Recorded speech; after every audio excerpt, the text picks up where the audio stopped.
Hello, everyone, and welcome to episode number 65 of the Peak of Serenity podcast. I am one of your hosts, Emerson, and as always, I am joined by my co host, Anomaly. Hello. And this week we are going to be catching up mostly on more of the 9.1 PTR stuff, talk a little bit about things like the raid testing getting canceled, as well as some of the other updates that came in. And there was an Ian interview that actually came out today that we are going to be talking about as well. Yep. But before we get into any of that, let's look at the other things that happened this week. Sure thing. So it was actually a pretty eventful week for one that I feel like we say that like every week. yeah, it's true. I guess there's just a lot of stuff that happens in WoW. So a couple things did happen. The first up is they did make a tuning pass of our good friend Sanguine Depths, with a bunch of just general, I think, nerfs across the board. A lot of them sitting in the trash area, but they did reduce the damage of Khal's Wicked Gash for the final boss, and I think fixed an issue Yeah, with that thing trucks. yeah, that bleed. So the actual changes, so most of these, like you said, are changes to trash, Dark Acolyte, Chamber Sentinels, the two big ones. They fixed the bug. I don't know if you heard about this, but the Venthyr canisters that you could use to get a buff, were working with like the Jar of Spiders toy and things like that. So you could drop like a jar of spiders in one of those things, and they just die on their own. Yeah. And just like max out stacks of the Sinfall boon buff that you get from that. I did not know that. That's pretty interesting. So they fixed that this week. And then actually a really relevant one this week for tanks, Shining Radiance from the big glowy thing you pick up after the third boss removes all bleeds now, not just bleeds from Khal. Oh. Notably, that includes necrotic. This is necrotic week, so that's actually a really nice change because it gives you a way to drop necrotic in the gauntlet, where before you would have just had to like sit there for 5 seconds and wait for it. So that's awesome. That's awesome. That's actually a pretty big change for that, because the gauntlet's like the worst part of that dungeon. Oh yeah. Being able to change that, I think, is huge. So or mitigate some of the damage there, I think, is huge. So that's awesome. Cool. So running from there, so Sanguine updates.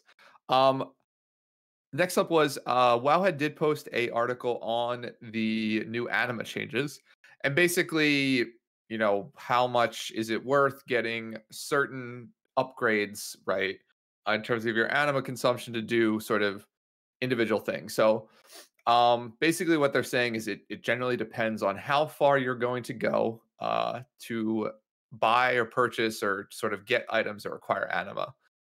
Basically, they say, like, if you're trying to get everything, of course, you're going to upgrade everything for the maximum rewards. Right. However, honestly, they say the minimum should just be get every building to rank 1, and you should have enough anima to do pretty much whatever you want in time. So, I mean, it's sort of an interesting thing, but you can basically, they posted a bunch of sort of math, and not math, but sort of breakpoints and things like that, where depending on what you want to do, if you add up all the anima that you need, they'll basically tell you like how much you should upgrade, right?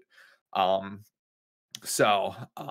and the idea is they're using about 70 anima per activity, I think, in terms of all their calculations. So the idea is the reward, eventually will outweigh the amount you spend, in terms of like the speed of which of getting your upgrades, or the speed of which of getting the anime you need to purchase what you want. So yeah. So interesting article. notably, unlocking all the stuff at rank 1 pays for itself in 115 anima activities, like quotes there. That would be things like world quests and raid boss kills.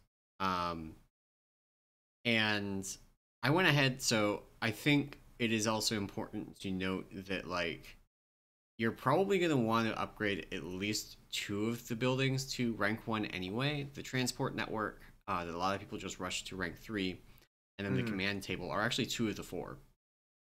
And I don't see them accounting for that. So I guess it's like on a character that wouldn't have upgraded any of the buildings, it takes 115. Right. But if you're going to get your command table and your transport network anyway, then it's going to be half that many. And actually, I don't remember. Is this an account-wide upgrade? It is. I don't actually know. I do not believe so. I believe it's individual character. Yeah. I can't remember because as someone that switched Covenants, this feels really bad. Yeah. Because I've gotten everything to rank 1 twice, and I just now got the achievement for it. And nice. Like, this just feels really bad. And I'm gonna be going back Night Fate relatively soon. Fingers crossed we re-kill Sire Denathrius tomorrow. Oh, and if we do, then I'm going back Night Fate tomorrow. Nice. Yeah. I think I don't actually know. If it's account wide, then it's okay for me since I had everything. I actually just switched to Kyrian also on my Paladin, and had switched previously to Necrolord on my Monk. So similar boat where I think I only have everything at rank 1 because I just don't farm anima. Yeah. And this is helpful. I know it helped. I mean, on the clear this week, we ended up getting like if you do a full clear, it basically finishes your weekly. Yeah, it's like 1,500 anima I think now, at least with everything at rank 1, which is it's just really good. So, yes, that's the anima updates. Just some numbers to give you guys an idea of how much it might cost or what you want to put in. I think the TLDR is unless you are invested, unless you're one of the people, and there are people like this in my guild, do all of the anima dailies. Then you're probably best off just getting things to rank 1 and then getting the specific building you care about to a higher rank, and then just buying the anima for that 1 extra. Yep. Yeah. At least that's based on what that math says. That's what I'm gonna. Yeah, so I'll at least get to rank 1. I'll probably end up eventually upgrading everything. I just like doing the mission table. I think a little too much, so I put a lot of anima into that. Gotcha. Yeah, I still have not gotten my Kyrian table back to the point. Level 60 Soul Ash missions. I've never gotten a mission table that high, so I mean, maybe I don't like it. I was Night Fae before, and Night Fae. I was Night Fae before when you could just do the troop shenanigans and just like put four troops in there with literally anything. Like it could be a level 1 potato, and it. So funny, yeah. But, I did not get that easy. I was I was Venthyr and Kyrian, so the 2 worst basically. Yep.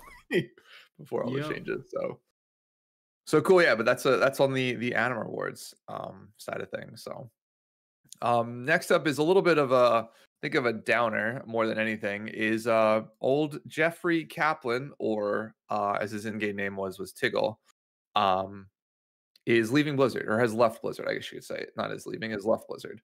So Jeff is most notable. I mean, currently, if you're new to Blizzard as a company, he leads Overwatch. He's essentially the game designer or lead designer.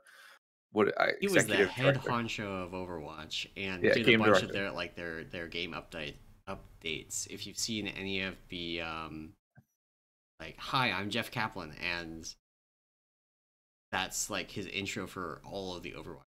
He did a bunch of them. He's spoken at BlizzCon numerous times about the game, and he at one point worked on World of Warcraft as well. He'd been there almost 2 decades. Yeah. So Jeff, long-standing member. I mean, like, if you've ever gone through Molten Core or have done Onyxia, you have done things that Jeff designed. He was game director of World of Warcraft for Wrath of the Lich King. He stepped down basically the day after Wrath launched to start working on Titan, which was Blizzard's next generation MMO, which they essentially scrapped, and the outcome of, or the assets and items out of Titan eventually became Overwatch, which, Jeff was the game director there. So he's been there a while. As a person who's played WoW since the beginning, Jeff will always be known to me as really more of an EverQuest player than someone who played WoW. Just because there's a letter that if you just search Tiggle or Tiggle EverQuest, he basically wrote an open letter to the EverQuest developers. Basically, it would be like any sort of WoW forum post where someone just calls the developers idiots for doing what they're doing, basically Jeff wrote one of those to I the mean, EverQuest devs at the in time. fairness to him, the EverQuest thing that he was writing about was really dumb, even Oh by yeah, modern WoW standards. Like, we complain about a lot WoW stuff on this show. No lie, we complain a lot. yeah, The stuff that he was complaining about was like you needed 80 people to kill this raid boss and it unlocked a new zone, but only 15 people were allowed in the zone at a time. So you so just had good, like dude. 80 people that collaborated to kill this boss, and then not even a quarter of them could actually get the reward for it at the Yeah, time. It was it was peak. It was peak. EverQuest was a different time. Yeah. So that's where he came from. I didn't realize too, and I always forget about this, but Alex After Sabi, Alex yeah, Sabi also was from the same EverQuest guild. And Alex was, WoW, one of the lead designers on WoW for basically forever too. Um, and so he had also left, I guess, earlier this year or in June, right? Or June last year. But yeah, losing Jeff's huge, I think, in terms of not only Blizzard, like not only Overwatch, right? Because he was game director there, but I think in terms of yeah, like Blizzard old guard, like Jeff, other than like J. Allen Brack, who's of course like C president, I guess, of I think Blizzard. he's He took over from president Mike. now. Yeah, took over from Mike Morheim. Just one of like the last old developers left, I think, from the original WoW group. Yeah. So Unlike previous departures that we've talked about on this show, we don't know what he's doing next.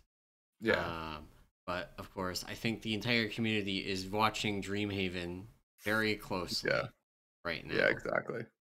Yeah, and I think I would say just about Jeff is Jeff was always, if you ever watch his Overwatch stuff, it's really cool because Jeff was always very open, which I think is the one difference we'll see in both the way that WoW has sort of transitioned from a developer perspective.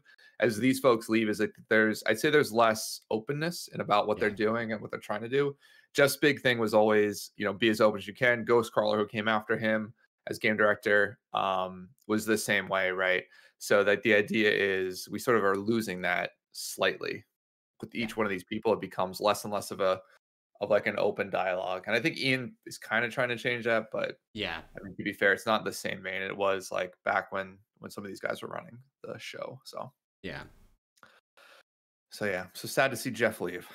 Um, so next up, we have a quick one. Raid testing was canceled this week, so we have no updates. Yep. Apparently, the build was giving a bunch of people crit errors as soon as you load it in certain circumstances. So they It could was never get it even if you stable. did manage to load in, it would crash on you. Sometimes the loading screen, sometimes just running around Ouroboros. Yep. So, Yeah. um, raid testing was canceled because honestly, you're not going to get any useful information from that. No, no. So we'll probably have a makeup day either this week or next week. So on that, I forget. It was two new bosses too. Yep, So it I was two forget what they were. bosses. I don't remember which two. None of them were the final bosses. Yeah, doesn't matter. Well, maybe it don't matter. Maybe there'll be cool fights in there. Finally, final sort of recap of the week. Daisy the Sloth is now available for you to pick up. You can claim it for free. Daisy is, of course, the pet from the Doctors Without Borders fundraiser. Basically, if we as a community were able to donate $1 million in like the name of Doctors Without Borders and Blizzard, you got a cute little sloth pet that moves really slowly and also jumps on your back and you run around like a Yep. backpack, which To is make super cool. her jump on your back, you use the slash beckon on her, Yeah. and she'll hop on your back. I saw a bunch of people asking in like zone chat, like, how do I do this? So the way you get this is just like with the other pet that was unlocked earlier this month. You go to the shop and you just search for Daisy, and it's in the shop, but it's free. So you just got to claim it there. Nice. Yeah. Yeah, so I mean that's the Daisy pet. It's actually really cool. She moves extremely slowly. Um so Mm-hmm. which is funny because she is a sloth, I guess. But it's cool that she'll jump on your back like a little backpack, run around. It's always a good time. Um, so yeah, I think that's it for the recap this week. There's a couple PTR stuff which I think we'll talk about a little bit later. And the Ian interview we mentioned we'll touch on later because it does, I think, have some implications for the patch, and it just probably makes sense to talk about it there. So, Yeah. um, Yeah. so quick. I guess the one thing I wanted to talk about this week, which is sort of kind of I guess our maybe our big topic, and then we'll do like a little patch wrap up, and I added a lore corner too. We might skip Nice. there. Was the tier list that came out. So Wowhead posted a tier list for essentially the three major roles. You have a tank tier list, a healer tier list, and then a DPS tier list. And they used essentially a letter ranking, so S through D ranks, and you could do pluses and minuses on each of them. And basically S being, of course, valuable on every fight. You know, you have great throughput, survivability, whatever. You're just amazing. All the way down to D tier means like Don't play you it. could still do it, but D for don't. don't do it. Yeah. So It says you uh can, but D for don't. Yeah. yeah. Yeah. So I wanted to talk. I mean, I don't know, like here, my goal was really to sort of first talk about tier lists and why I think they're both a good and bad idea. Okay, actually, before Um, we proceed, yeah. important comment from the chat. So Abe says, if you have the magic pet mirror, you can use it on Daisy to become Daisy, and then beckon Daisy, and have Daisy riding on Daisy. Really? Well, Yeah. of course, Pet Master Abe would know that. It's unbelievable. Fun fact. Okay, now we can go back to the tier lists. That was just too important to miss. That's funny. Yeah, so tier lists, and I guess so my thoughts on them, I guess sort of how I feel about them is sort of a love-hate relationship, I'll say. So of course, being a Wowhead writer, I had to write one of these for Mistweaver Monk specifically. And I hate writing them. I think tier lists are they're almost like a necessary evil for almost any game nowadays in terms of like what they provide and what they're trying to do because they hit on the ability for a player or an individual, right, that's not maybe as close to something to get an idea of maybe what they want to play, what they want to be strong at, and things like that. And then they also cause a lot of discussion and potentially like I'll say negativity, but in general, just like a lot of discussion around like the actual tier list itself by individuals who play the game a lot, right? And there's really those are the two camps, right? And it's the second camp that is like the to me, I'm not gonna say annoying, but it's always the camp that like I don't think the tier lists are ever written for them, right?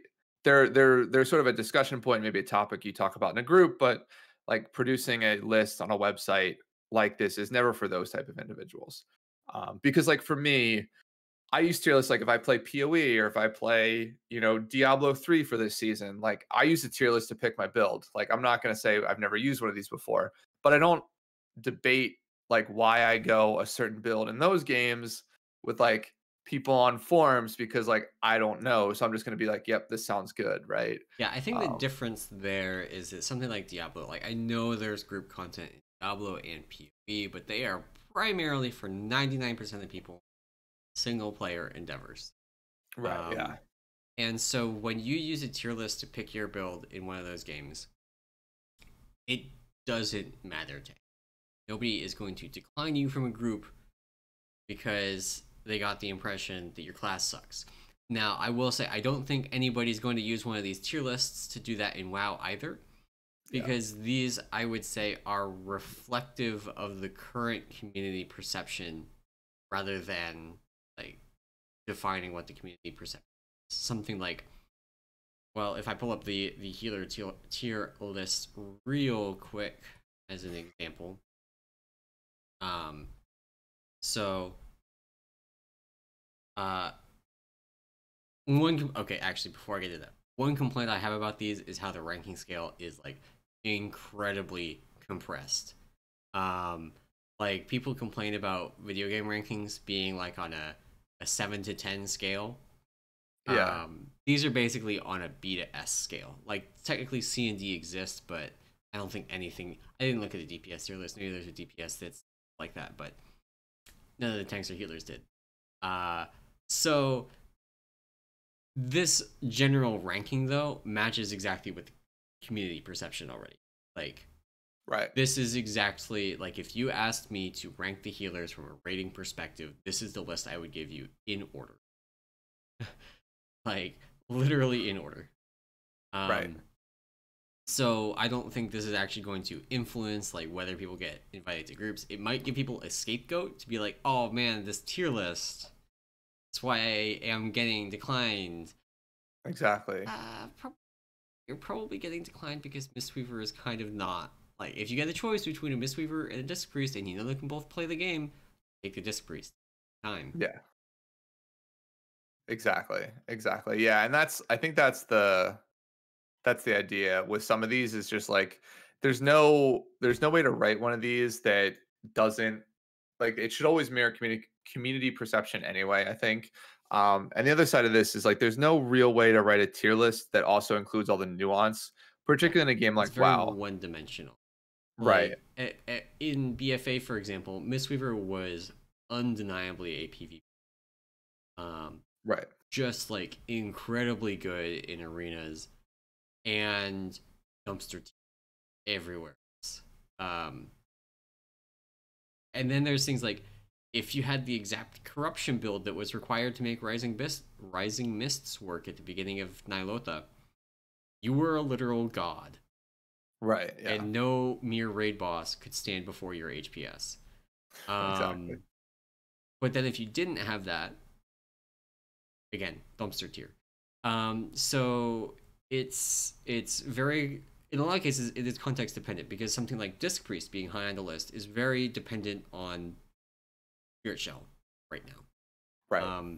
Spirit Shell, and I guess like if things line up for evangelism instead of Spirit Shell next tier, that works too. But if those don't line up, then something else might be better. Probably not Holy Priest because it doesn't have barrier, but maybe Resto Druid. Right. Yeah, yeah. So I mean, it's just funny that I mean, not funny to me, but it's a like a no win situation around tier lists. And I'm writing this. I'm saying this from like a personal perspective. When writing this, is just like I even put this in my thing. I was like, look, I don't think people are gonna say that I not that I got the wrong ranking, but the ranking's wrong in general, right? Just because like Mistweaver's terrible, and I'm like, well, I in good conscience, I can't put Mistweaver I my goal was to put Mistweaver with Holy Priest because I think in general, from a power perspective, we're the They're same. similar. Yeah, yeah. So I was I would like, agree with that. whatever Jack says for Holy Priest, I'm just gonna say that for Mistweaver, and like that way, it's easy, right? Like I could have sandbagged and been like, well, Mistweaver is like B tier, but when you look at what a Mistweaver brings, particularly now in terms of the content we have today, like Mistweaver's not worse than Holy Priest. Like to be fair, I would say that Mistweaver is not worse than Resto Druid, but it's probably I would more difficult. disagree,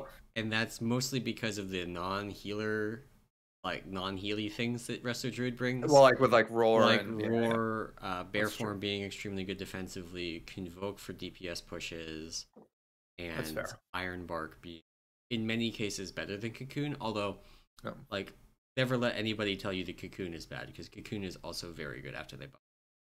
Yeah, yeah. So it's the healer tier list. I mean, we can. I don't know if we wanted to run through them, but those are just my initial points. Is that like yeah, like I think tier lists in general are a necessary evil, but and Yeah, I I mean, hate I writing think them. the thing is someone is going to write them, and it might as well be you because you can try and inject as much nuance and context into it as possible Yeah, within the constraints of the. Um, yeah. I will say I actually, sorry, I did have sorry one other point. okay. Was actually something that I'm not going to take credit for it, although I could because I don't know how many people read this, but I know that Volk mentioned about just when this was coming out was that the other difference between like a tier list for like an ARPG or a game other than an MMO is like there's not you don't spend as much time investing in the individual character. Yes, that's So super like important. there's not that like to when I look at a tier list for PoE, I'm gonna play that character maybe for 20 maybe for like 200 hours if I enjoy the league or maybe for like 20 minutes right and I can jump and do something else if I don't like the way it plays like it's Yeah, sort of an easy way to do it with something like this like there's still a time period you put in to like get to a level where you're actually mythic rating and then be able to play the class or the spec in that arena so yeah. there's definitely more of a time investment and just like a MMOs you sort of kind of care a little bit about your characters right and things like that so there's sort of that aspect of doing a ranking for a game like WoW or any really MMO, right? That isn't really, I don't know, you don't get it like tier list just sort of, I don't know. They don't take into account that aspect too of like Yeah, actually having fun playing the class to spec because you're gonna put a lot of hours into it. So yeah. On that note, um, I think tank points are wrong. I just think. it's I'm gonna pull it fair. up. Let's see. Let's see. I mean, I don't have anything to say about the healer one. The healer one's spot on. So Um, and um, there's like one specific thing. So I agree with most of this. Like the top four, I'm all aboard. Uh, yep. Vengeance is very good. Uh, Blood DK, if you haven't played with one recently in Raid, they are basically indestructible. Same with Guardian Druid. Blood DK does no damage, but Guardian Druid does. But Blood DK is tankier. And then Brewmaster has this very weird niche where we can basically uh, turn damage taken into damage dealt and do really dumb things. Like I did 1,000 DPS more than my co-tank on Sludge Fist last night. Because I solo tanked every time the Angry Dave was up. And that was my number one damage source at the end of the fight. I did Nice. 4.5k DPS. It was real good. And then there's Prout Warrior and Protection Paladin. And I honestly don't know why Prout Warrior got a beat. Honestly, this is my main sticking point. I would say that in a lot of scenarios, Prout Warrior is better than Prout Paladin. That's fair. I think it really depends on what the raid value is and like what the raid encounters ask for. Hmm. Prout Paladin on Denathrius is real spooky in phase 3. So how frequently you have to move out of consecration and how hard he hits. Yeah, that's true. Paladin also just does disgusting damage, though, which is hard to Every paladin. quantify because they're squishy at the same time. Warrior is a lot tankier, not as tanky as Blood DK or Guardian Druid, and it doesn't have Hmm. the damage of Brewmaster or Vengeance or Paladin, although I guess Vengeance got nerfed. So it's like I think there is merit in it being kind of like it's not the best at anything, but it's kind of good at several things. I feel like I would actually personally put it probably Brewmaster in terms just because Okay. I think it is tankier in more relevant situations. But I haven't cleared Mythic on Heart Warrior yet. I'm still working. Mine's like relatively freshly geared. So Gotcha. Rain Assault on that, maybe I will be singing a different tune and like agreeing with Larold in a week when I've gotten more time in on it. But yeah, I don't know. That's that's I think that Front Warrior kind of like you talked about like you could sandbag Mistweaver and Yeah. like put it at B. I think that's kind of what happened with honestly. I think Warrior Yeah. should have been at least at where Prop Paladin is, given the relative strength of it. Gotcha. Yeah, I will say we didn't do these as a group, I'll tell you. Well, maybe Yeah, the tanks did, but at least the healers I did it. we did all these individually just because I think they wanted to the Wowhead in general just wanted to get away from that idea that like them putting together a group list, right? So this is sort of Yeah, why they went to this like letter ranking. The problem is people look at this and they right, wrong, or indifferent, right? I'll just be like, oh, this is they stack rank them, which is not the conversation, right? It was never like that. It was sort of individual. yeah. Um, Although actually, now that I think about it, back on the Brewmaster versus Prot Warrior thing, mhm. I've been comparing it as I've been gearing up my Prot Warrior to how it was when I was gearing up my Brewmaster, and actually that 10% damage reduction buff that all tanks got has made a big difference, Oh and yeah, I can that imagine might that. be contributing to why Prot Warrior at the gear I have now feels so much tankier than my Brewmaster did at that level. Yeah, Possible. So I don't know. interesting. My Prot Warrior will be in Mythic. Nice. I can't wait. We'll have to come back and make our own tier list. Ooh, That'll no, God no, please. And then on the DPS one, they do have C's and B's on that list, Emerson, just so you're aware. okay, let me pull that Um, up. so yeah, so old survival, our good friend Survival Hunter. Subtlety Rogue, and Arms Warrior ended up down at the bottom of this one. Um, so right, wrong, and or indifferent. Yeah. I Again, mean, I think it probably follows slightly the community perception piece here too. Like even at a list this large, right? yeah, I think the main Uh, outlier here is probably Marks Hunter, which I think community perception is still pretty high on, yeah. despite the Wild Spirits nerfs. With the Yeah. nerfs to that, I think it is in an appropriate spot on the list. But feels bad for Warriors, with their top DPS spec being B+. Yeah. Just crashing down the list. It's funny, I wonder, hold on, I'm gonna read real quick. Does the Shadow Priest mention giving PI to other people? Oh, Because let's that would find be out. hilarious. Hold on, let's see. I'm gonna read real quick. Let's see. Power Infusion. Shadow single target mostly comes from Void Form. Power Infusion. That's talking about using themselves. Yeah, they talk about the legendary being able to use And it the on other option people. to give Power Infusion away as the saving grace on it. So it is a factor. Slight one. Okay, fair enough. Fair enough. But yeah, so those are tier lists. I mean, I don't think they're wildly off across the board on any of them and how that was Yeah. ranked. But I think to your point, it follows community perception, and there's always a nuance in terms of like Yeah. why something's rated that way. And I think and even like the disagreement that I have with the tier list on the tank front, not like saying that Prot Warrior should be S tier or something. I'm saying it should yeah, be like A minus instead of B plus, which is honestly such a nitpick.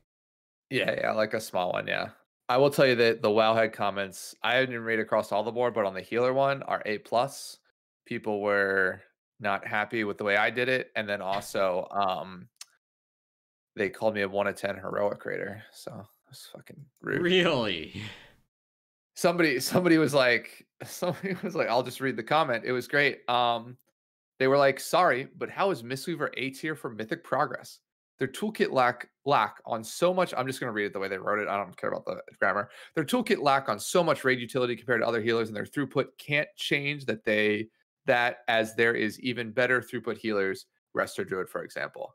On another note, who is Anomaly? I couldn't find any background info on that person providing us professional feedback. Face with open mouth. The most accurate search result I get is a 1 of 10 heroic raider. So I assume that's not it. Big smiley face emoji. Oh my god. That's great. So yeah, That's why your Discord name in peak right now it's 1 of 10 is heroic 1 of raider. 10 Yes. heroic raider anomaly. Yeah. Don't worry, I responded and said you can find my characters on Monkanus. Buff Mistweaver, please, the monk, and buff Mistweaver, the paladin. I let him know where he could look me up, or they could look me up. So Very nice. Yeah, pro tip, searching for people's like names on websites as if so they're funny. their character names is not going to work for most of us. None of my Yes. characters are named Emelson. Yeah. Not even close. Yeah, which I find hilarious. So Actually, my warrior's name is Emailson. Because there's a warrior in our guild named Males. that's So hilarious. it's just literally like taking that middle part and just making it male, so it's Emailson. Great. That's so funny. Yeah, Sabe, who is this Anam kid? Why I is don't he writing know. guides? Who is he and why is he on my podcast? Exactly. Why is he a professional writer? Like Professional writer. Professional feedback, yes. yes. Oh, That's man. what I do. Not like it's a fan site. Exactly. If I was a professional and I was getting paid to do this as a job, that'd be awesome. It's my only job. So all right. So I think that's it for the tier list stuff. Unless you have any other final thoughts. They're what they are. I don't think they work in MMOs, but I can't say that they're a bad thing since I use them for other things. I do think for tanks at least it feels like it's probably correct to just do it on a boss by boss basis. Or at least to say like, here's the tier list for the last boss. Like, because exactly the only one that matters, like, to be fair. I have two minds on that, right? Because like that's what actually matters. If you're cutting edge rating, that is what matters. Right. If you are not cutting edge rating, then honestly, how good the spec is in like the first 5 is way more important, because that's what you're actually gonna do. Yeah, that's when it'll be in a hard. Right? typical like Mythic guild. So, eh, but I mean, on that note, Prop Paladin is a lot better than a lot of things on those first 5 because holy shit, can it do damage? Yeah, crush. They don't do that much damage as early bosses, so be easy and nice. So cool. So that is the fun that is tier lists. Maybe I'll do a tier list of something. Maybe we'll just make our own tier lists. Things, just random ones like coffees or um the best Starburst flavor or something like that. All right, now into our sort of quick little patch updates for the week. Since we did get a build this week, a couple of changes, but not too many. So, I think the first thing we want to talk about was just the Ian interview in terms of like the patch and maybe some of the implications. So, Ian gave an interview on Dosu, which if you don't know what that is a Chinese streaming site. Or no, wait, yeah, Douyu, not Dosu. Dosu's a Raider and Limit. Douyu. Um, uh, he gave an interview to Douyu to Ling Han Fusu, which is a streamer on Douyu. They're also the Chinese like I guess collaborator or liaison for Raider.io. So do a lot of Okay. like English to Chinese community sort of back and forth for Raider.io. He did an interview with Ian, asking Ian a bunch of different questions. I actually tried to watch the interview. The biggest issue, of course, is that it's number one, all in Chinese, and they do speak over Ian's answers. So like it's sort of you have to read. You first of all you don't know what the So in question practice, is. unless you speak Chinese, your best bet is just reading the transcript. Exactly. Yeah. So they did ask a bunch of interesting questions about a couple different things from the upcoming patch stuff to other areas of the game. But I did want to highlight a couple of I think key things and some things that we maybe got right. So first up around Mythic Plus, I think is the one area of that system.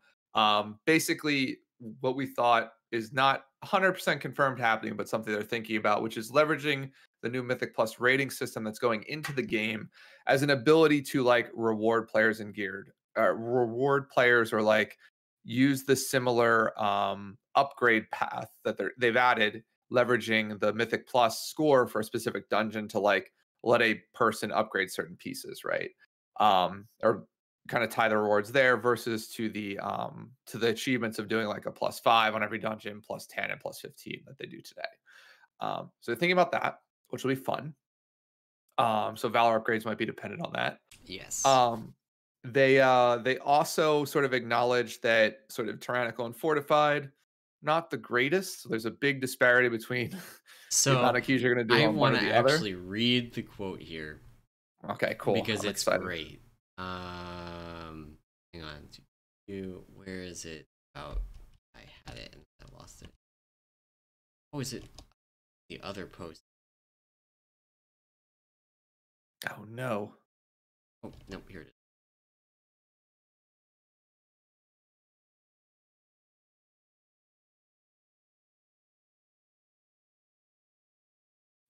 Okay, so here's the quote. We do want to add separate scores, separate bonuses for doing it on Tyrannical and Fortified to encourage players to complete both versions as opposed to just pushing on Fortified week and taking it easy on Tyrannical. This is such a bad. Okay, so I actually didn't read that quote because I didn't realize they were going to tie rewards to that. That's stupid. That's so dumb. Like, imagine having to like wait a week for a tyrannical week, or like whatever, right? Like, it's waiting for a So tyrannical week with good secondary affixes just to push high enough to then get upgrades. yeah, I mean, um I think Radar.io probably has enough data that they could actually like adjust the scores, kind of like in an Elo style or a Yeah. True Skill style, for the different effects combinations, and do more than just Tyrannical and Fortified, and do it so like doing it on a harder week is worth more than doing it on an easy week, because right now the score does not reflect that at all. Doing Right. it on the easiest possible week is worth exactly as many points.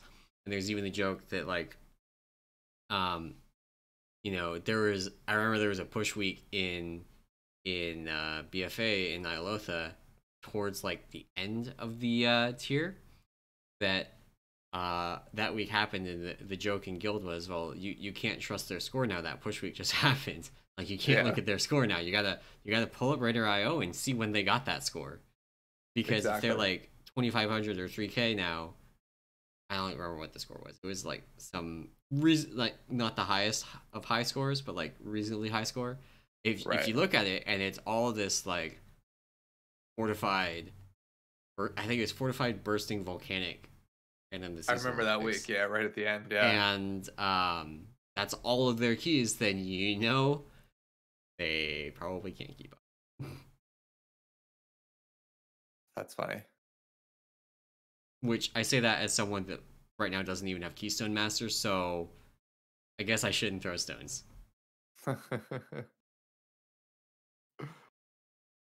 Oh man, that's funny. Yeah, no, yeah, it's yeah, the Tyrannical and Fortified week disparity is just always funny to me. But they're doing something about it by tying rewards to making sure you do both. Well, so Thanks. specifically what they said is, I actually, so I want to call this out as a prediction that we nailed because we went through our predictions last week and we kind of missed a lot, but this one we got. Yeah, Um, that's true. so we also want to tie this being the Mythic Plus score into our requirements to upgrade gear with Valor points or achievements like Keystone Master or Keystone Conqueror. So instead of it being just do all the dungeons at plus 10 or do all dungeons at plus 15, it could be more get your score slash rating to 2200, kind of like it is in. So we got that prediction right. Uh, Credit to, I think it was Jaxel that actually brought up that idea in Brewmaster Veteran chat. Uh, that's exactly what it sounds like they're doing. And I'm Yeah, happy about that because I don't want to have to keep trying to time Halls of Atonement pugs over and over again. Yeah, over and over which again. would be nice. Yeah, to balance it out a little bit. My Particularly if you don't need anything for the dungeon, but still tying like the achievement and mount and stuff like that to doing right. all of them, which yeah, which is fair. So that's on Mythic Plus. I think the only interesting point is they're not looking at adding new affixes other than so they are looking at adding, of course, changing the seasonal affix. So that'll be upcoming.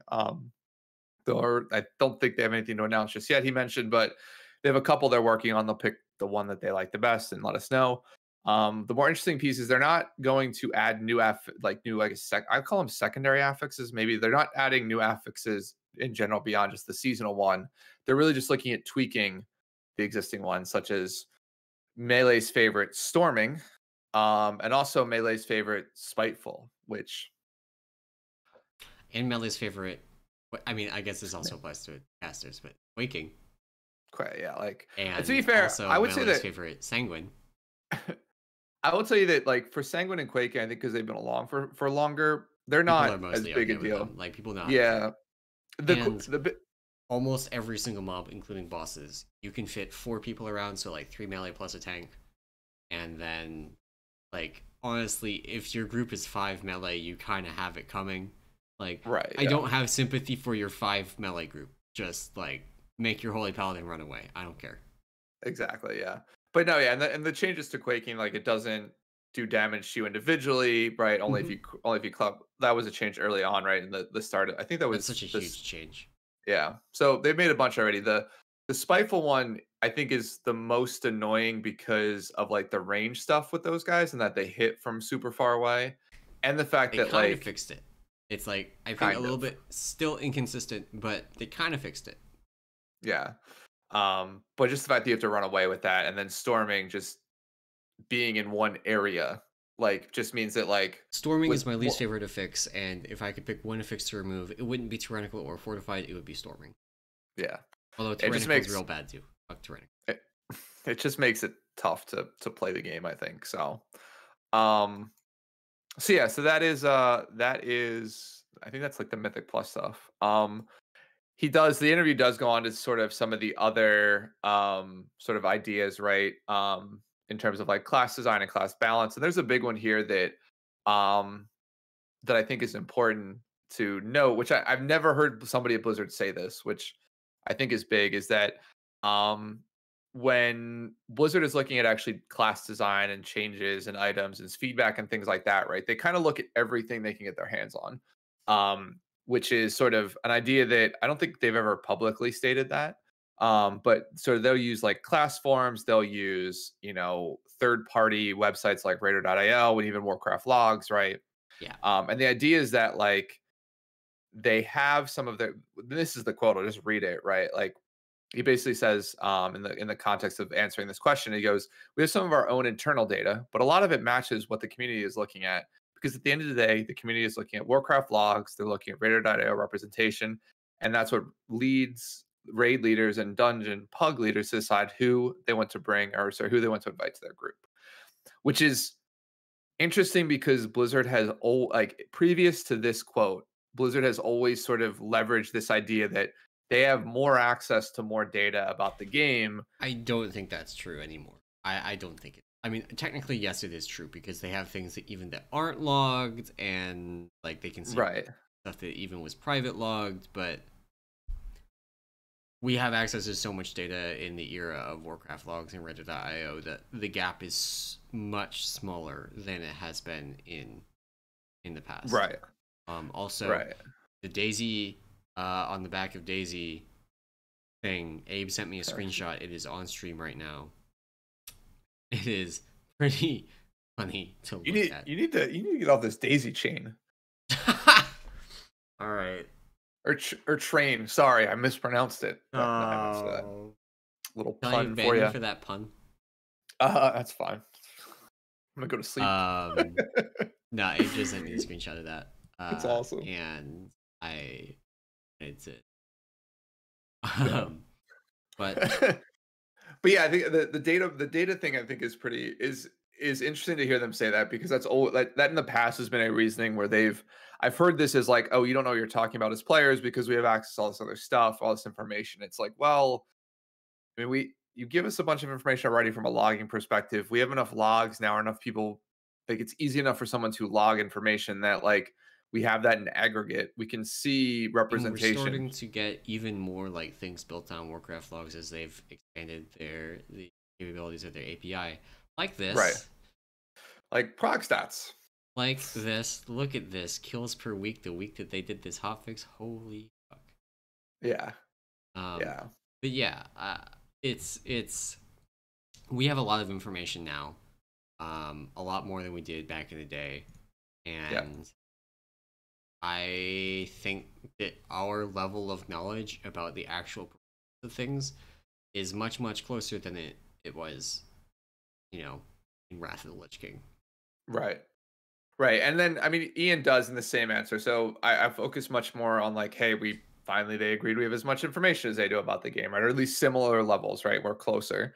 But he does go on to say that like the community perception still somewhat plays a part in balancing too, which is like a class can be perfectly balanced, like a group of classes can be perfectly balanced, but if one class is like considered inferior just based on the perception, they don't want players to not be able to find groups, which is funny as hell to them because Survival Hunter and Mistweaver has been absolutely trashed here for literally 2 expansions. I love how, like, okay, I didn't play WoD or MoP really. My impression is that Mistweaver was totally fine in both of those. It was like, and I'm going to tell you, like, we were never, like, Mistweaver, I don't think has ever been levels of Holy Paladin broken, because I think Holy Paladin in this expansion is probably one of the worst outliers, right? Like, you get into, like, that Holy Paladin here, and you get into Disc in late Legion with shields, right?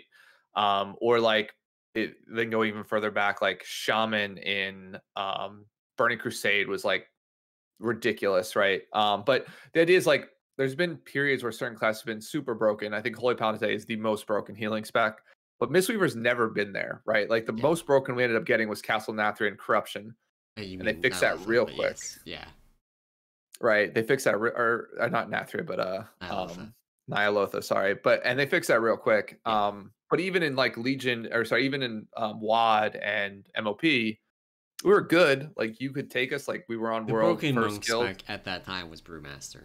Let's be honest. Right. It's been very consistent over the timeline of monks. Yeah. So I mean, it's just interesting that he says this, but like and I don't want to be broken. Like I don't want Survival Hunter to now be the only spec that hunters get to play, or that Mistweaver gets to be the only healer. I do think it is very interesting that the 2 specs that are most consistently like the worst in their role, like just bad. Yeah. Are two of the ones that got the biggest overhauls in League. Right. And I think Um, who the fuck did that's an asshole. Sorry, that was rude. I don't really. If you're a class designer in Blizzard, I'm sorry, you're not an asshole. It's just a little upsetting. Sorry about that. yeah. The other one that's consistently like way down there as far as representation is like Feral Druid because Boomkin exists. Yeah. And I think that's honestly like Max did the video this week. It's not in the show notes. I will mention it because he does go over from a raid leader's perspective why melee representation is as bad as it is. Mhm. And if you, it is basically just a numbers game. It is there are almost twice as many melee specs or melee classes, including things like Feral, as there are ranged classes, and that means that when you have twice as many range slots as there are melee slots, because that's how encounters work, um, that's how you end up with range representation being really high, even for lower performing specs, but melee representation being Right. much worse, even for stuff that is a lot closer in performance than ranged. And like he was of the opinion that like the issue was not that there are so few ranged spots. Yeah. Just I think he's right on that point because it's really hard to design mechanics that don't require you to disconnect from the boss in melee. And simple fact that like range doesn't have to disconnect, they only have to like stop moving for movement. Yeah. Kind of a inevitability there. Yeah, and I mean, to be fair, it's certainly always been that way. I think the idea of most range specs, which I think they've gone away from a little bit, was always that like ranged, anytime there was movement, range did 0 damage. Like that was always the trade-off, right? Was that if Yeah, ranged ever had to move, their damage went to 0 because they weren't casting, they weren't firing shots or whatever it ended up right. being. And I like think there's that's always been changed things over the like years. refreshing dots, and that's really like nowadays if you play Affliction, for example, they can't do anything on them except for Yeah. refresh their dots. So part of the skill of playing range, and if you talk to a really good range player and you're like, how do I get started? How do I learn to do this? One of the things that they will tell you is plan your movement. Move Yeah. when it's beneficial to you. Move when you would be refreshing your dots anyway. Move when you'd be waiting on something to come off cooldown. Doesn't apply to most specs, so there are a couple low APM range. Yeah.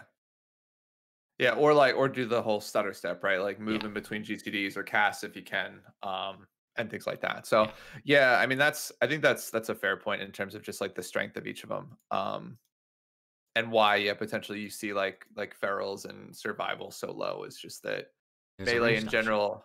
Yeah, yeah, I genuinely think that, like, I mean, actually, arguably, Barrel outperformed Boomkin on relevant damage this year. yeah, Because like you can look at something like Snow Legion Generals and Boomkin parses are way higher, but Boomkin parses are way higher because Starfall. yeah, Fuck Starfall. Um, I think the relevant damage from Feral might have been higher.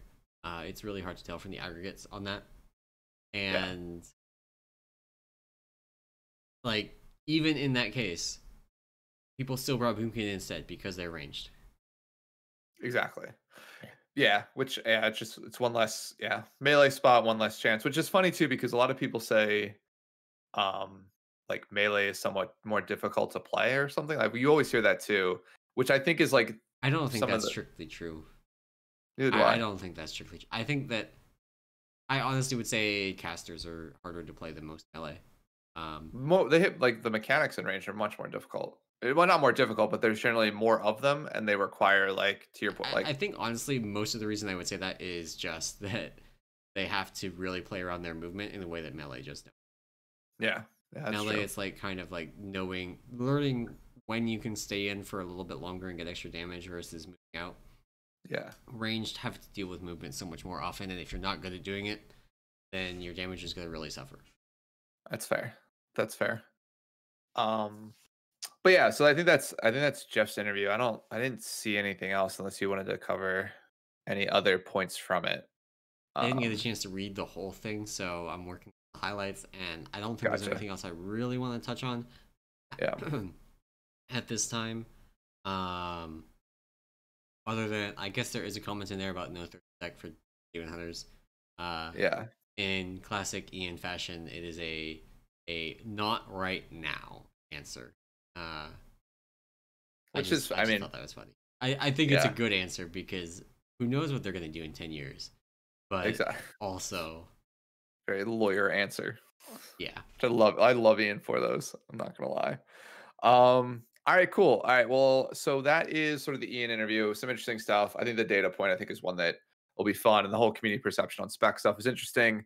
Just I don't think they actually design around that at all. Personal opinion. So next up is just sort of this week's class changes. So sort of we'll probably do this as PTR builds roll out. We'll sort of talk about all the amazing changes that monks are getting in particular. And this Mhm, week is no mhm. different. So what It's a changes bunch of do we get this week? so Crystallis PvP. I mean it's PvP changes. Crystallis, which is the life cocoon reduction PvP talent, went from 40-second reduction to 30-second reduction, so massive, 10 seconds less. And then they fixed the spelling on dematerialize, which was a new talent they've added, PvP talent they've added for Mistweaver.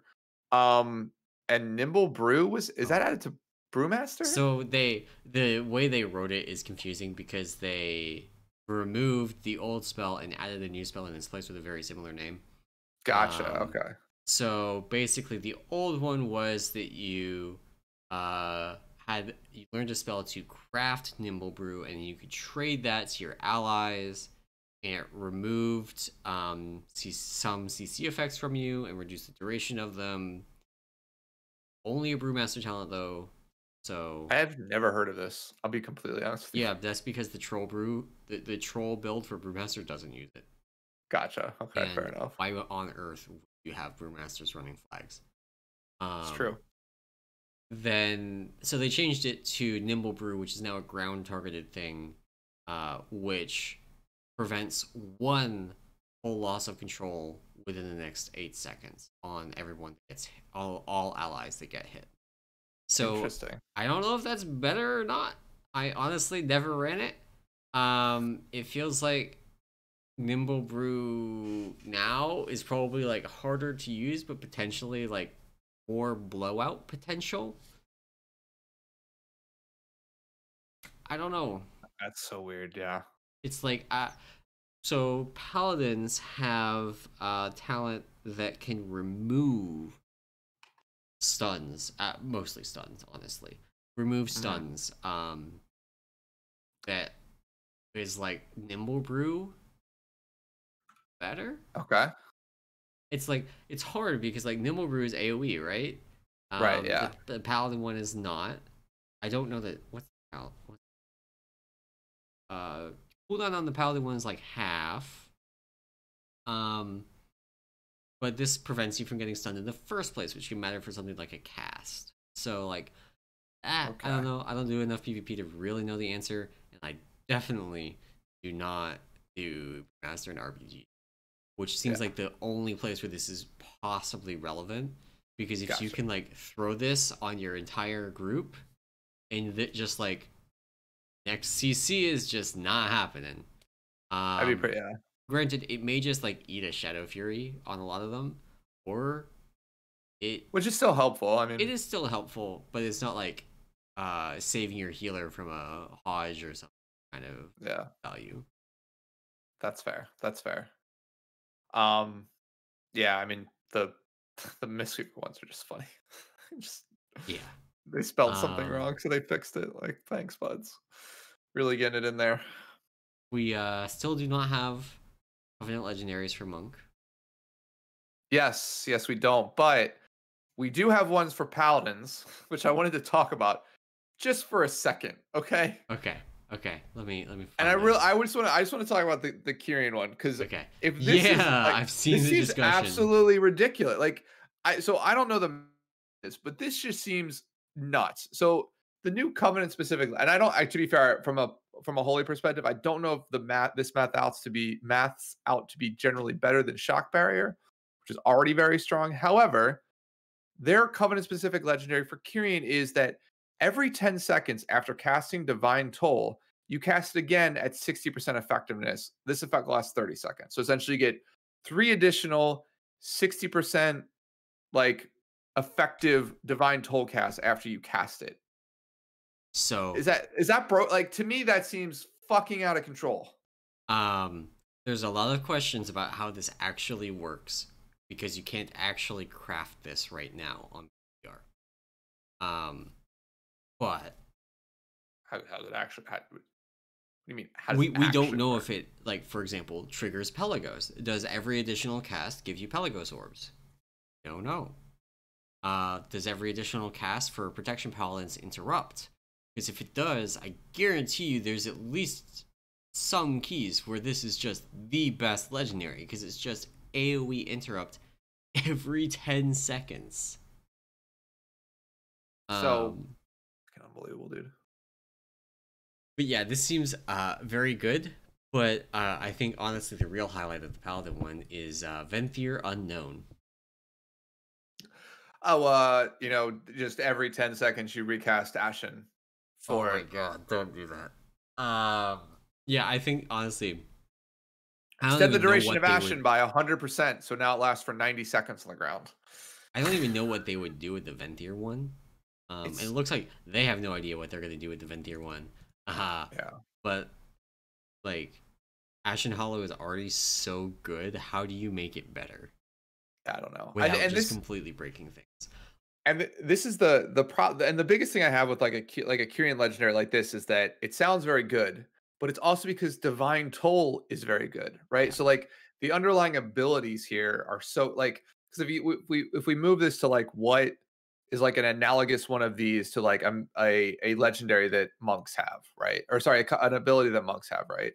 Um, and you think about it, so there's like Night Fae, right? Maybe I don't know, you cast more Night Fae stuff, or like the area on the ground, it lasts on the ground longer, or I something mean, like that, honestly, right? like the closest comparison is probably to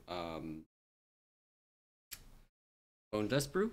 Like if it just cast Bone Dust Brew every 10 seconds for 30 seconds, like just three Around you, extra yeah. Bone Dust Brews, they were 60% effective, and it just like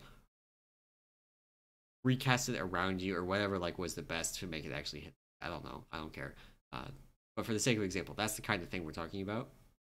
Yeah. Which would be And amazing. Even if it just like dropped at your feet, like you could yeah, just position yourself around something, right? So yeah. And this is honestly better because a lot of the secondary, like every one of them, from what we know, is going to refill your holy power on your paladin. So it's so every literally like an extra free 5 holy power every 10 seconds. That's a lot. that's And what, 15 extra holy power yeah, in yeah, every minute. and we don't know how it interacts with conduits. For example, there's a conduit for paladins that gives you extra casts of your ability when you on your divine toll when you cast it. Maybe every extra cast triggers that conduit. We don't know because you Oh can't my craft it yet. But god, this definitely dude. seems like they are tuning things for the uh, Covenant Legendary redefined spec balance in 9.1 kind of level, which Yeah. honestly feels really bad. And Ian, we didn't talk about this, but Ian did mention in the interview they have no plans to reduce the barriers to switching covenants. And Right. honestly, this just feels really bad. Like I'm like really worried about what we're going to get for the I ones because like I don't think the monk ones are going to be usable. I'm going to call it right now. We okay, won't use them. okay. Like I just I don't. think I Brewmaster will think use the Kyrian one, and it will establish Kyrian Brewmaster as the only master spec. I, yeah. Depending on what the actual Kyrian one is, I could see like that would be the only one that potentially I think you're right in terms of like depending on what the legendary is that might define like this is the Like one you want to take I don't even regardless. think it But would need to be that good. yeah, I mean I think for Mistweaver we'd have to probably see Yeah, um I do think exactly what the effect was, but I will note kind of on that like balance of these things. They did nerf the Venthyr one for warriors for arms and protection. I mentioned that last week because what it was condemn extending shield wall. yeah. So you could just like have shield wall up a disgusting amount of time at above 20% or above 80% and below 20%. Like I don't even know if that would have been like enough. But then there's also Yeah, things like if there's ever an add up, you can just continue extending that's so funny. and things. So they obviously are paying some attention to the balance and tuning of these. But this, like, they are definitely not aiming for like low powered collector's item. These are definitely intended to be usable. You will want these legendaries, and that means that we're going to end up with just a de facto like this is the one spec that you play for this Yeah, for a lot of specs. yeah, For yeah. one So we'll covenant. see. Yeah, we'll see what they come up with monks. I'm not Watch excited. it be Venthyr of all things. It's just they're gonna remake the Venthyr Covenant. They're gonna have a Venthyr legendary that just buffs it through the moon, and And then everybody been through. we're all gonna be Venthyr next patch. Kill me now. Kill me now. I would have actually Um, not minded being Venthyr today in my Halls of Atonement runs. That one we missed by 10 seconds, we would have made it if we had the bats because we didn't have a Venthyr. Because Venthyrs that's are fair. like really rare. Like That's so funny. unless it's a paladin, really rare. Yeah, that's true. That's true. Yeah, I mean that's the we'll see how they come out. I mean some of these just and I think they seem strong too just because like they like the underlying abilities are also strong. So Yeah, and um that's exactly like I haven't looked at Lux or yeah. anything like that. Although I think if I pull up the Rogue ones real quick, um, the Necro Lord one seems real good. Serrated Bone Spike has 2 additional charges and hits 2 additional nearby enemies. Yeah. I'm Yeah. sorry, what? Hey, we kings over there. Yeah, I mean that's the other thing too. Yeah. Oh, it just this is like when we see stuff like it's so funny. There's like almost like a second gut punch. I feel like when you talk about this stuff in terms of like first you use the ability and the ability is not great, which sucks, and then they basically build these sort of power increases on top of that ability, and it doesn't matter what the power increase is because the underlying ability is already not that fun to utilize or use or maybe not Yep. that powerful. So it's like great, like I don't even care about the legendaries because I don't think what they're going to do is ever going to make like a difference in the way that like Mistweaver play, like Mistweaver, in terms of monks, right? Like what's good or what's not. So, um, or it'll be to your point, like there'll just be one legendary that absolutely makes one covenant undeniably the best, and like I don't know, there's no difference. So, Yeah. And I like, there's think no point like in that. some of the extra feels bad on this, like as a protection paladin, if Divine Toll works like we think it does and it like interrupts things every 10 seconds, that's going to be honestly just like one of the best setups for Mythic Plus as a protection paladin. Yeah. None of the other legendaries, like there's another one that's also related to Avenger Shield, that Yep. is pretty good, but not on that level. Yeah. Whereas I think Venthyr is still, well, depending on what the Venthyr legendary they get is still arguably one of the best for raid because of how much extra damage you can put out. Hmm. And so that's just going to make it feel even worse to be like, I am Venthyr for raid. My Mythic Plus setup sucks ass. Exactly. Exactly. So we'll see what they do with them. It'll be interesting to see. They haven't really talked either about like doing reworks or changes to the actual underlying covenant abilities. So maybe we'll see something there for us. But in any event, as always, no monk legendaries known as of today. So we will be the last ones to get those, Fingers us and crossed survival next hunters. week. They released 3 new classes worth of this week. Yeah, I kind of doubt we get them next week, but one can hope. we'll see. We'll see. There are only 12 classes. If they do 3 per week, next week we get 3 more. The week after that we get 3 more. Maybe? Maybe? Yeah, we'll see how they do this. We'll see what they're talking about. So And that still gives us like 3 weeks for them to nerf them into the ground. before they release it. 3 weeks after that. Yep. All right. So next up off of legendaries, we get some awesome updates to the best system they put in this patch or this expansion. Torghast. There's more layers and more wings. That's it. Wasn't there supposed to be some kind of like Torghast revamps happening that There is a new progression system they've added to Torghast, okay. or they're adding Oh to right. Torghast. that thing where which is like you essentially don't lose everything if you fail at like the 7th floor.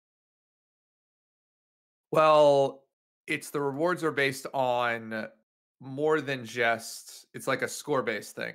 Okay. So the idea is that instead of just being like pass fail, like either you complete it or you don't complete it, there's like if you complete it faster, you potentially have to do less, right, to get a similar reward. Like maybe if Okay.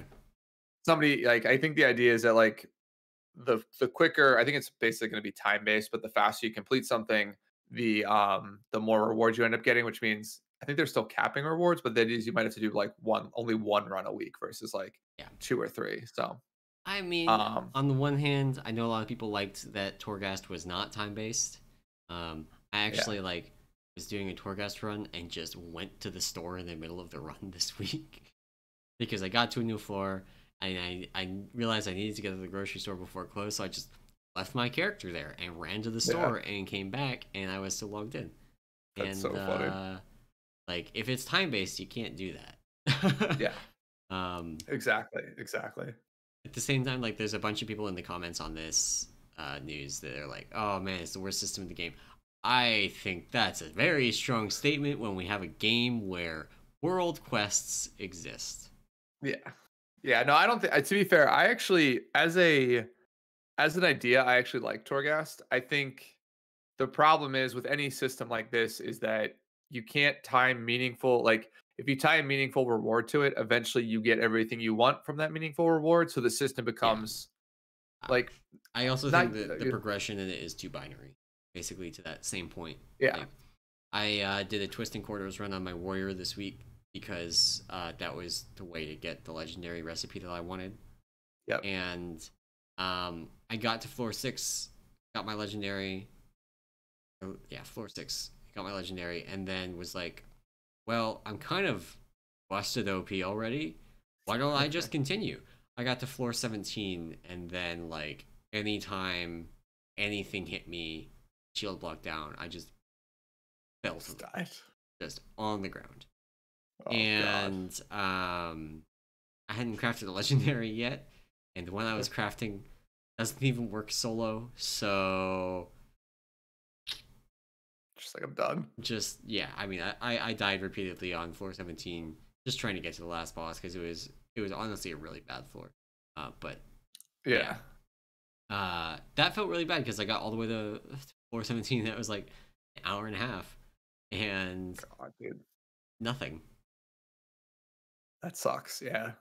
Yeah, I think that's so hopefully the scoring system helps with that they've added, but they are adding new wings and new floors it seems. So we'll have some new tile sets coming in. So Yeah. that was sort of the breaking news this week. Next up is dungeon portals are back. Which I think is gonna be fun. So dungeon portals coming back. These of course, well, I like how we're saying something's coming back and why did they just leave it in the game? But in any event, dungeon portals are coming back. Basically, if you complete a dungeon on a mythic plus 20 in time or above, you end up getting a portal that takes you that allows you to port your character directly to that dungeon. This is the same reward that was in MOP for challenge modes. So if you completed a challenge mode in time during that expansion, you ended up with a portal or a spell that let you port directly. Is Anam, your mic turned off. Anam. Not me, right?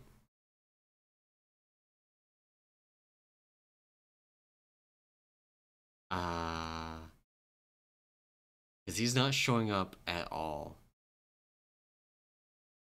Hang on. I need to.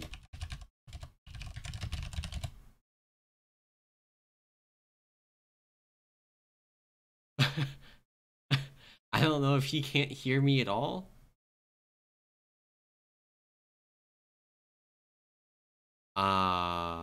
Stream can hear me.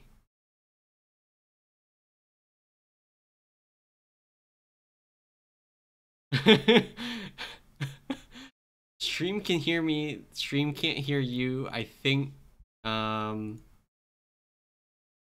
Let me look at Discord. I guess let me hop in and out of oh, okay, bye.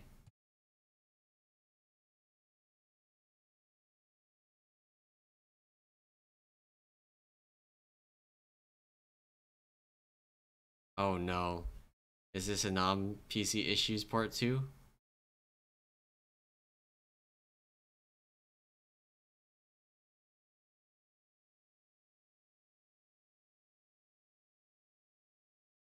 Well, that's unfortunate. Um,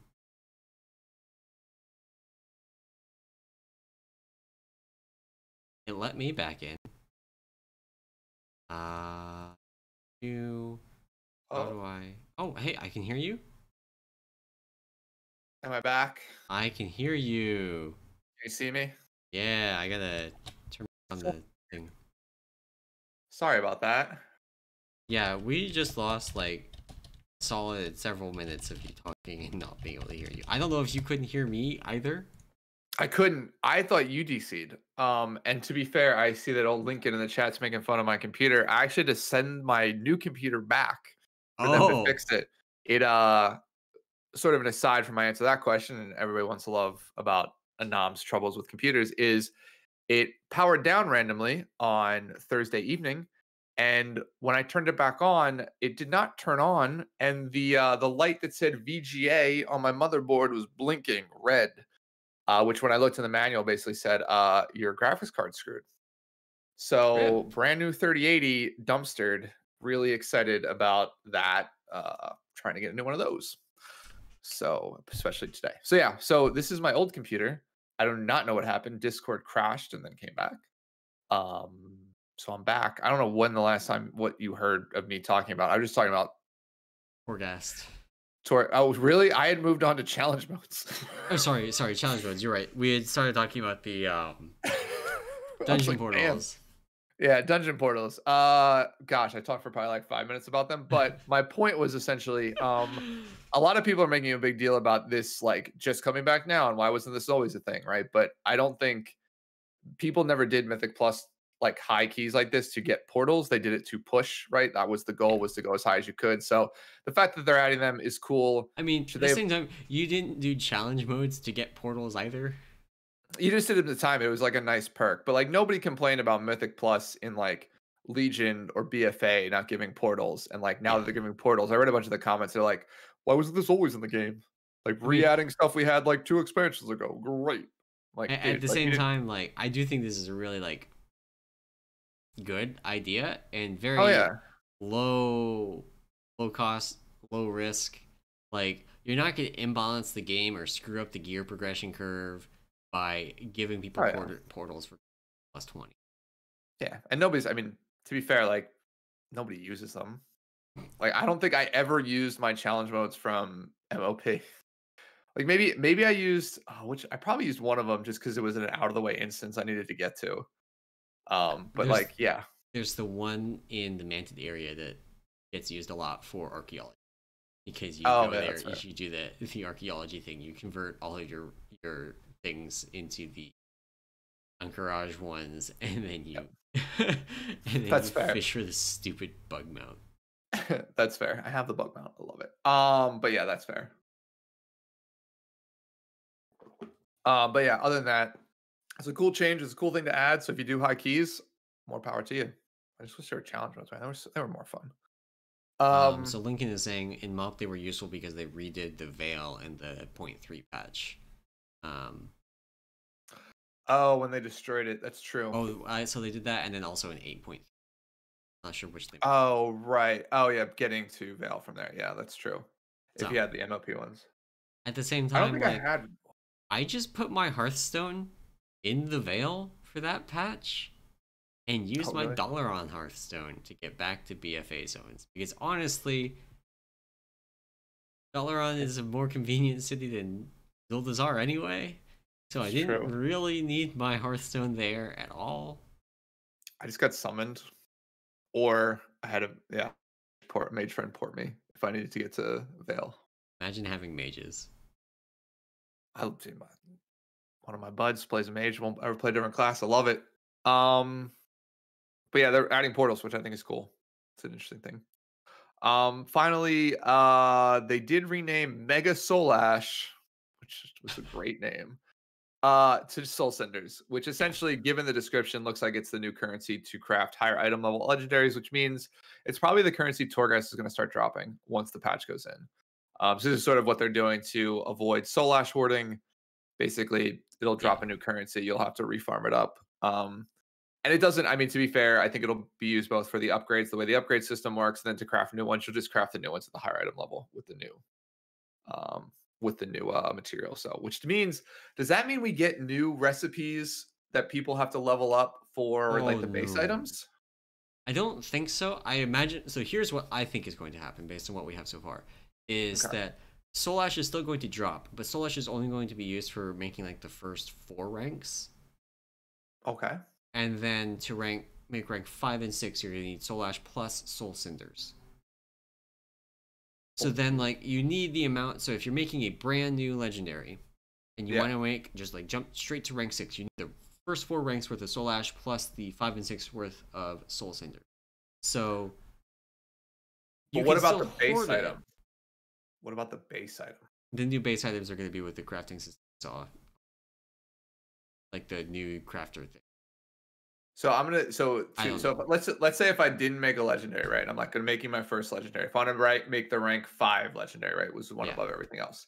I'm gonna need to farm Torghast for both Soul Ash No, no, and no, the new Soul it's just going to be Cinder. like when you complete a Torghast run, it's going to give you Soul Okay. Ash and Soul Cinders. Oh, okay. Gotcha, And then gotcha. like if you already have the Soul Ash, then the extra is just gravy, and like I guess you can make extra rank 4s, not have to Okay, deal with that's it. fair. But Yeah, then yeah. like there's no benefit really to hoarding. Like you might as well just make those rank 4s now. Gotcha. That's fair.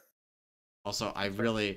I just want to throw in there, uh, when they called it Mega Soul Ash, I couldn't stop thinking of there is this mechanic in Magic called Morph. Okay. Um, and one of the sets that they released came out with, I kid you not, Mega Morph. Oh, really? Yeah. And That's it was awesome. probably the one of the worst received mechanics ever. Despite being fine mechanically. Like, Yeah. it was totally fine. It was just the name that people hated. Just the name. Nobody That's so liked good. it. Everybody was like, "Oh my god, did you really?" That's so awesome. That's so awesome. God. Mega. That's funny. Megamorph. Oh, Megamorph and Power Rangers, like our Power Ranger question last That week. too. That too. God, dude, I forgot about that. But yeah, I think that's our at least our initial patch update.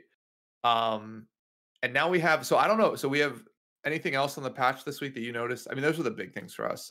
I got Covenant all specifically prepared to wasn't. get out for raid testing, and then it didn't happen. So I Yeah. just back to Like working on my F warrior. this. F this. Yeah. So now I want to add a new section to the podcast, Emerson, Okay. Okay. because I'm actually getting for the first time in 15 years, I'm getting into WoW lore. Like I want to know what the story is. I want to know what's going on in World of Warcraft. So I want to start this new section called Lore Corner. I don't know if that's a cool name or not. That's literally I thought of it as I was typing it. Where we just talk about lore stuff for maybe like a story or two, and basically it'll be like as more of the story comes out, we'll bring it in, and maybe I'll start to put like little tidbits of things that I Yeah. find interesting about the lore. So the lore corner, I'm gonna try and talk about. I don't know, like I don't know what is a spoiler and not a spoiler. So if you don't, we'll try. If I know something's a big spoiler, I'll at least say this is a big spoiler. If I don't know, I'll I probably think just this was in the announcement trailer for the patch. I would say that like as far as spoilers go, this one is either not a spoiler or such a minor one that I don't care. gotcha. Okay, cool. So today's in the lore corner, we're talking about the fact that it was officially confirmed that Kingsmorn, which is the weapon that Anduin wields, is Charlemagne. Charlemagne. Charlemagne. Charlemagne. But Charlemagne. This is gonna be the best part of lore corner because I'm going to Yeah. pronounce all these freaking Yep. names. I'm excited. Charlemagne, they're the same thing. So Kingsmorn was made from Charlemagne, which, if you don't know what that is one of the twin blades that Varian Wrynn wields, which is super interesting to me. So this is Basically, where they I took Anduin's sword and corrupted it. turned it His into sword. Kingsmorn. Yeah, which is cool, but it also like oh wait, shit. Anduin had the sword in his hand, like he possessed shit. I don't My know if he had the sword in his hand. so my entire idea of like, so I don't know where the sword's been. So here's what I thought happened. And maybe my brain is dumb and I didn't realize that maybe the sword was always in Anduin's possession, which makes what I'm Okay, about yeah. to say totally irrelevant. More recently, it has been in Anduin's possession. He acquired it after Legion. Damn it. Okay, so what I was thinking, and I'm just going to tell this because now that I know that it's wrong, people can ignore it, was that I thought that Varian kept it and died with it, but at the burning shore thing or the broken shore at the Yeah. start of Legion, right? And I thought he had died with it, and that the Legion had gotten it and delivered it like through them to That would've like been the cool. jailer, right? that would've And been then cool. the jailer had the weapon like ready for Anduin. It's like this master plan, right? Like because now you know that Denathrius is Nethrezim and they're working with the jailer, whatever. I thought that would have been cool, Circle, but since he's had it, it just meant they stole it from him and made it, which is less cool, but still interesting. But it does have some. I also saw that maybe some other implications in the fact that like maybe Varian is in the Shadowlands somewhere, I mean, and I assume he would be, right? Because it's Yeah. finally dead. so which will be cool to see if like he comes into play at all. But yeah, it's not really a spoiler. It's just like they officially confirm that it's the same weapon, just corrupted. So, That does raise the question: what was Frostborn? I don't know actually. And like, I guess it doesn't mean that like every like whatever weapon rune comes blade from- was originally another blade. Like some of them were just made to be that, but Yeah, I wouldn't be surprised if like 9.2 we find out Frostborn was originally someone else's sword. that'd be cool. I'm still waiting for that Lich King boss, man. Bring Arthas back. Bring Varian back. Oh, what if they do the whole like? Okay, remember the Star Wars at the end of the Ewok one, Empire Strikes Back? Yeah. When like Luke and like they're having the big party and Luke looks over and it's like Yoda as a blue thing, Obi-Wan Kenobi as a blue dude. But what in this one it's like Varian Rin, Arthas like looking at Anduin as Anduin's like struggling to like be a good guy again, like rip free from the jailer's control. That'd be cool. That'd be I should write, dude. I should write. Wow, like Lincoln, you're right. I should write WoW lore. I'm amazing at this. Oh my god. But yeah, we'll put more. I think more in the lore corner would be cool. I did read a bunch of other spoiler posts. I don't actually know what they mean because like there's apparently some spoilers about from Sylvanas because they fleshed out the dungeon journal this week with more details. So there's a couple spoilers about the fight. The fight is going to have multiple portals, which means Emelson. What do we say about Technically, fights? it has multiple floors. It has multiple floors, which means it's going to be a great boss. fight. I am still not convinced. Not convinced, but I am hopeful, being that it is the end boss next year, that it is a good boss. Yeah. It'll be fun. It drops a mount, so that's another good boss check mark. So multiple floors, of course, is an automatic, but if you don't have multiple floors, if you drop them out, automatically a good boss too. So no, Jaina's not a good boss, and Jaina drops him out. He also N'Zoth. But her mount is super cool. N'Zoth doesn't drop a mount, does he? Oh, I guess it's just this. No, he. No, does. it does. It does Yeah. because I got it right after. Yeah. Right before I quit. Yeah. Okay. I felt bad. I literally got it the week I told my guild I was done. I was like, ugh. Oops. Trade this. My bad. Cool. So I think that's it for lore corner. It's a short one, but maybe we'll start to expand this section, add more lore stuff. Yeah. It'll be fun.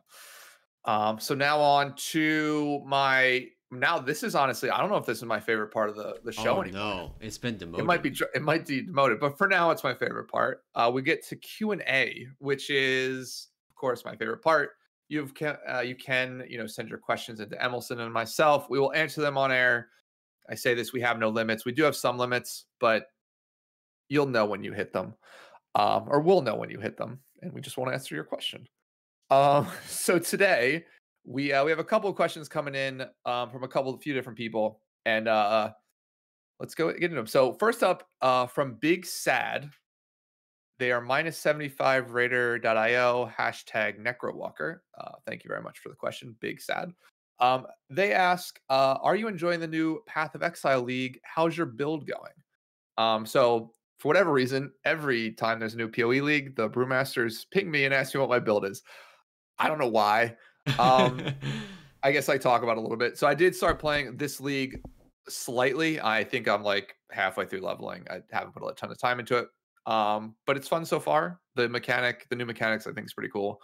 But I know there's a bunch of people who don't enjoy it. They say it's like a crafting simulator, I think is sort of the feedback that I've read on Reddit and other areas. But it's cool. It's Path of Exile.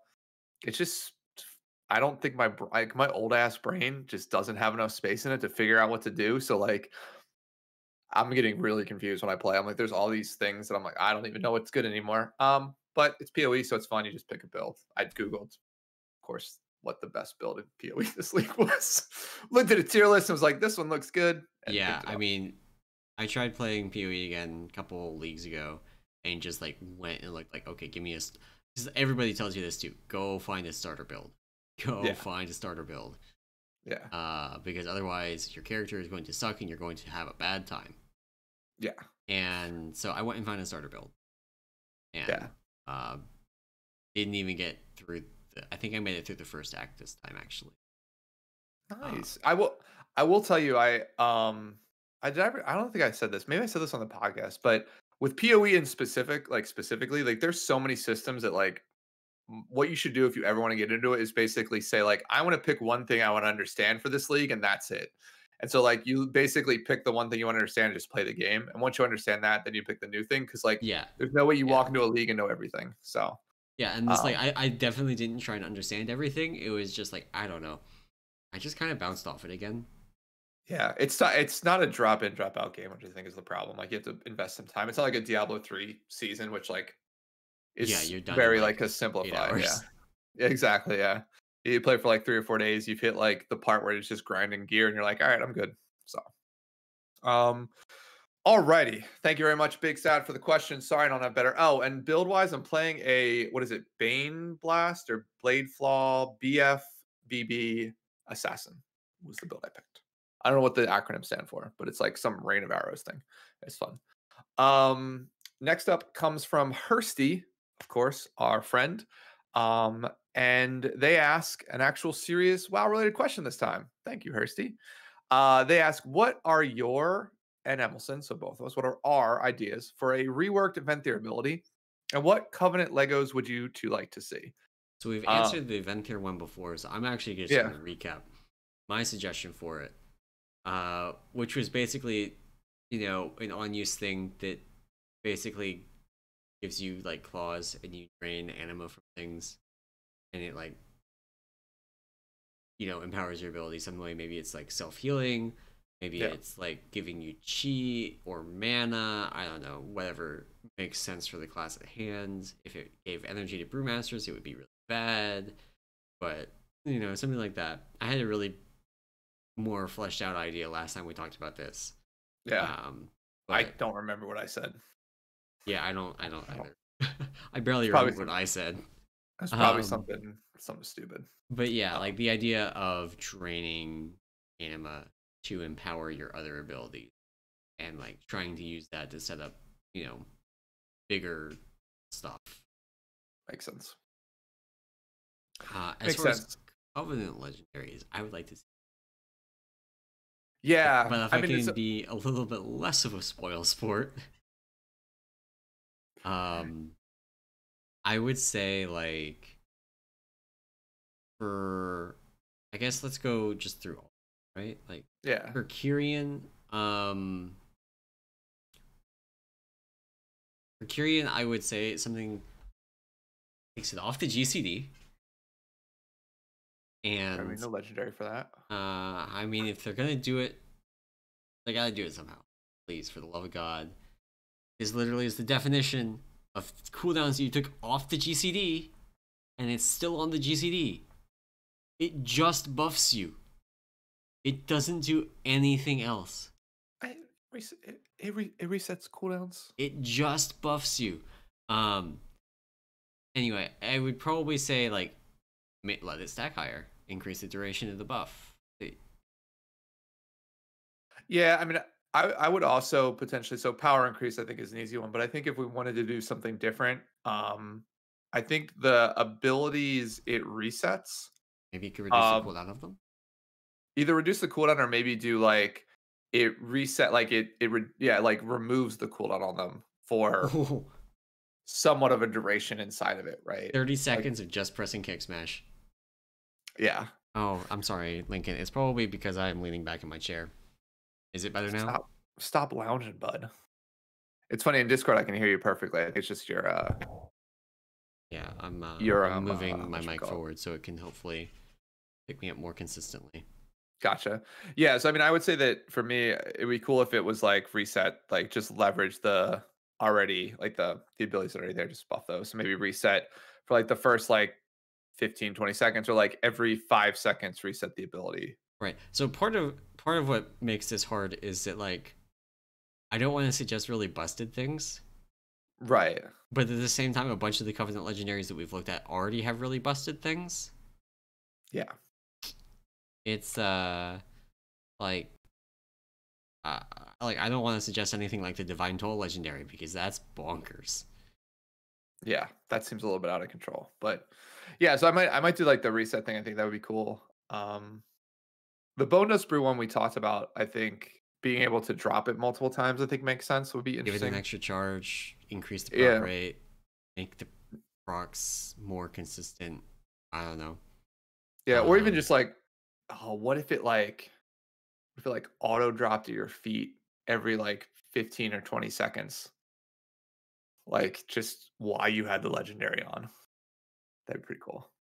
It would um, also probably break you out of stealth and then, ruin yeah. everything in terms of skips and Mythic Plus, but Um, Yeah, cool. I mean, I kind of like that. I am a fan of the idea of just giving it multiple charges, of being able to be like, okay, I'm gonna Yeah. use multiple, and then like maybe you use two at once, and it like doubles the effect of all your procs, or like gives you twice as many procs or something.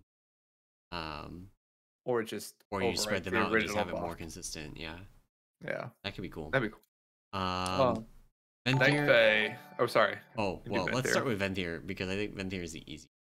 The answer is we need to wait and see what they do with the. They're not changing it. We've already talked about this. So let's just go with the mirror one. It's gonna be the same thing we always get because they don't care about monks. In that case, it's going to just be a flat % damage increase to them because that's. Do I want that? No. Is that what it's going to be? Probably. Nope. It's gonna you get 2 extra monks to come out of the portal. That's just Emelson. all right. That's a flat damage increase with extra steps. No, but you get 2 of them. I don't know. That's what I would do. Okay. You get more monks come out of the portal. That's stupid. The ability sucks anyway. All right. Sorry. Next, Night Fae. Night Fae. Final one. Night Fae. It would be cool if the legendary increased the reset chance. That Yeah. would be cool. And potentially, I'd like like to see a second charge on this one too. expanded the design on the floor just because I think it looks cool. I would just wear the legendary just because if I got more of that design on the floor, awesome. I'm happy. I think getting a second charge and increased reset chance would actually be really like good. It already has this thing where like if you get a reset on Phalanx Stomp while you just have other abilities that are higher priority, you just waste part of the reset, which is not ideal. And adding an extra charge just kind of fix that and makes it a little bit smoother. So increased reset chance, higher number of charges, and like I don't know, increase the damage. Maybe they could like quadruple the effect that the like bonus effect that you get. Like Yeah, that'd be cool. Brewmasters could get like extra stagger while they're in it, and I guess that actually would be really good for Windwalker because they get their extra effect is damage. Yeah, Mistweavers get. But hey, Phalanx Stomp is not as good as Ancient Aftershock, so nobody's allowed to complain about Phalanx Stomp being good until Ancient Aftershock. That's fair enough. So yeah, so Hursty, thank you. So I haven't answered really we've answered the first part of your question I think before, and I just don't remember what I said. But you can go back and watch old episodes. They're all listed at peakserenity.com. I will see if I can find the one where we actually talked about that in like this episode. But thank you very much, Hursty. Questions as always. You are amazing. We have one more question tonight. It comes from our good friend Abe Lito75. And old Abe asks, actually, this is directed towards me, I believe. Yes, will you kill more than one heroic boss? Question mark. Are you paying for that boss? And if so, how much are you paying? Okay, so yes, I will answer in copper. I God, that's a lot of math. I will kill more than one heroic boss eventually. Right now I am 1 of 10 heroic AOTC, because I only kill the final boss. And I paid a couple million gold for that. So actually, you know what? I didn't pay any money for that. It's none of your business what I paid. No, I mean, thank you, Abbott. Yeah, the comments are great. I love If you Wowhead missed our comments. discussion earlier in the podcast, this is related to a Wowhead comment. Yeah, so to recap quickly, we did tier list this week at Wowhead. I of course write for Mistweavers on Wowhead, and Someone claimed in the comments that he was 1 of 10 heroic because that is They the asked- character that they found by searching for his name on boy. Wowhead on Warcraft logs. yeah. So I've only killed one boss in heroic. Eventually, I will get better and work my way up to I maybe honestly don't 2 know why or we 3. even let you on the podcast. I don't know. I don't even know anything. I just sort of show up every week, talk about some crazy lore stuff, and then like go back. You know, it's cool. But yes, I will eventually kill more than one heroic boss. Maybe in Chains of Domination, in the Sanctum of Domination, I'll go 2 of 10. I'll get crazy. Double I up. like it. I'll double up. God, I'm gonna have to farm a bunch of gold to get that second kill. I think it's gonna be upsetting. It's really No, I mean I'm gonna have to work on my character and play real well. uh-huh. That's what I'll be doing. But yeah, I think that does it for Kind questions. of related to that, my guild does sales. So they're doing a heroic sale actually right now because it is Saturday nights while we do the podcast. So I have made 0 gold from it this expansion. Jesus. I'm sorry, sir. I'm sorry for It's okay. not being We're gonna able get to the line your point that we can do coffers. mythic sales, and then we're gonna sell mythic, and that's obviously gonna be doing main raid. Nice. Definitely nice. not salty about spending way too much gold on leather. Start of the expansion. You just do that. You just be like me and just buy them off the auction house. Don't even level it. You know. Yeah, that wasn't an option on our realm. We imported a guild bank from another realm Oh with Jesus. legendaries on it because that was cheaper than finishing leveling it. That's hilarious. Oh man. All right. Well, I think that's it for questions. Unless we didn't have any in the old Twitch chat. And Lincoln, I do play WoW. It's not a real question. I know it's not, but I do play WoW. I think that's it for Q&A. And I think that's it for the podcast this week. I feel think like this it is early. Cleaved. Imagine not having a 2.5 hour podcast. I mean, I feel like I haven't even worked this week, you know? Gosh. To put in more time for sure. Well, thank you all for listening. If you enjoyed this podcast and you want to support it and all the other work that we do, you can do that over on our Patreon at patreon.com/peakofserenity.